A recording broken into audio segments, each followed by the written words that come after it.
Hi friends, welcome to my channel. చూడండి, చామ దుంపలండి boil చేసి తీసుకున్నాను. చామ దుంపల పులుసు ఎలా చేయాలో చూద్దాం ఈరోజు. దీన్ని హిందీలో అర్వి అని కూడా అంటారండి. ముందుగా దీన్ని ఇలా పైన తోలంతా తీసేసుకోవాలి.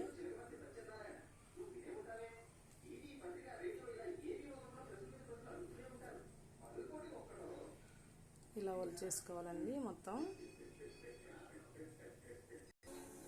అలా మొత్తం చేసుకుందామండి. ఇలా చాలా సింపుల్గా బాయిల్ అయితే చాలా సింపుల్గా వచ్చేస్తుందండి. దీనిపైన తోలు అనేది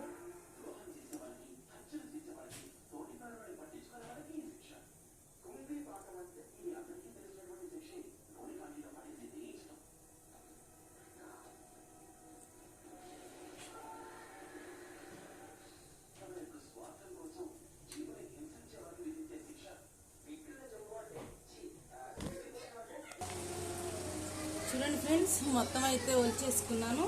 అలాగే ఇలా చిన్న చిన్న పీసెస్ కట్ చేసుకోవాలి.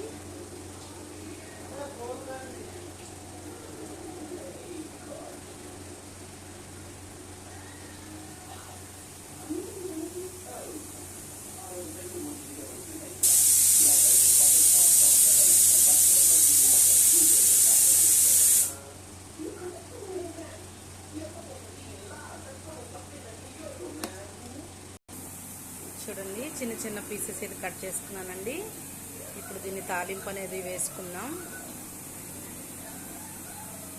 చూడండి, ఆయిల్ ముందుగా అయితే ఆయిల్ అయితే వేసుకోవాలండి. ముందుగా ఆవాలు వేసుకున్నాం, కొంచెం శనగపప్పు, అలాగే కొంచెం జీలకర్ర కూడా వేసుకున్నాం, మిర్చి వేసుకున్నాం, ఆనియన్ కూడా వేసుకున్నాం అండి. ఉల్లిపాయ అయితే కొంచెం వేగిందండి. ముందుగా కట్ చేసుకొని పెట్టుకున్న చామదుంపలు అయితే వేసుకున్నాం, వేసుకొని కలుపుకున్నామండి. పులుసు చాలా రైస్లోగా చాలా సూపర్గా ఉంటుందండి. పులుసు ట్రై చేయండి మీరు కూడా ఒకసారి. ఇలా కొంచెం నమ్మకం యాడ్ చేసుకున్నామండి.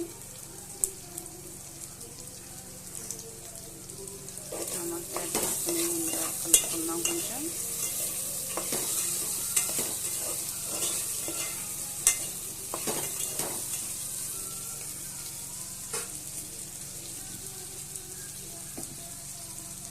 అలాగే కొంచెం కారం కూడా యాడ్ చేసుకున్నామండి. మరలా కలుపుకున్నాం. అడగంటకుండా తిప్పుకుంటూ ఉండాలండి. 2 మినిట్స్కి. మనం ఇలా డ్రైగా అయినా తినొచ్చు, లేదంటే చింతపండు పులుసు అయినా వేసుకోవచ్చు అండి. చింతపండు పులుసు వేస్తే ఏంటంటే కొంచెం గ్రేవీగా కొంచెం తినడానికి బాగుంటుందండి. అలాగే నేను కారం అయితే స్మెల్ పోయిందండి. నేనైతే చింతపండు పులుసు అనేది యాడ్ చేస్తున్నాను. చింతపండుని యాడ్ చేసుకుంటున్నాను. బాగా కలుపుకోవాలండి. కుదురు